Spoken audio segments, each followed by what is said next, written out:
शाळेत जाऊन 4 ते 5 तास आम्हाला वाट बघावी लागली. काय झालं ते सुरुवातीपासून सांगते. तर सकाळी रविवारचा मला कॉल आला, की प्रिन्सला प्राईज द्यायचा आहे, 2:30 वाजता स्कूलमध्ये या. मग आम्ही रेडी होऊन स्कूलमध्ये आलो. तिथे गेल्या-गेल्याच मला म्हणजे सबस्क्रायबर फॅन भेटले, जे की Instagramवर माझे भरपूर दिवस झाले व्हिडिओ बघतात. पण त्यांना माहीतच नव्हतं, की आम्ही इथेच राहतोय.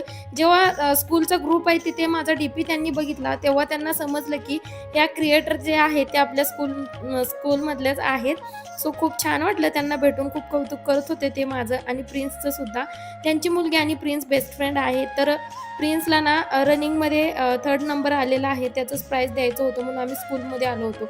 पण तिथे गेल्यावर समजलं, की खूप वेळ लागणार आहे. मग काय आम्हाला जोराची भूक लागली होती. आम्ही जेवणसुद्धा केलं नव्हतं. तर हे बोलले, "चल हॉटेलमध्ये जाऊन नाश्ता करूया." मग काय इडली घेतली. ह्यांनी पुरी भाजी घेतली. नाश्ता करून आम्ही स्कूलमध्ये गेलो. अजूनसुद्धा चालू झालंच नव्हतं आपला कार्यक्रम. तर इथे पॅरेंट्सचे खेळ चालू होते. आम्हाला पण सांगितलं होतं, इंटरेस्ट असेल तर तुम्ही खेळू शकता. पण आम्हाला काही खो-खो वगैरे येत नाही आणि जेंट्स लोकांना कबड्डीचे हे होतं, पण ह्यांनी सुद्धा काही पार्टिसिपेट केलं नाही. आम्ही बघत बसलो आणि शेवटी 6ला प्राईज देण्यात आलं. तर प्रिन्सचं नाव जेव्हा घेतलं तेव्हा खूप भारी वाटत होतं. एकदम प्राऊड फील झालं आणि सगळ्या स्टुडंटला सुद्धा त्यांनी प्राईज दिलेला आहे. घरी जाताना मस्त चहा आणि बिस्किटचं नियोजन केलं होतं. मी काही चहा घेतच नाही. ह्यांनी चहा बिस्किट घेतलं. मुलांनी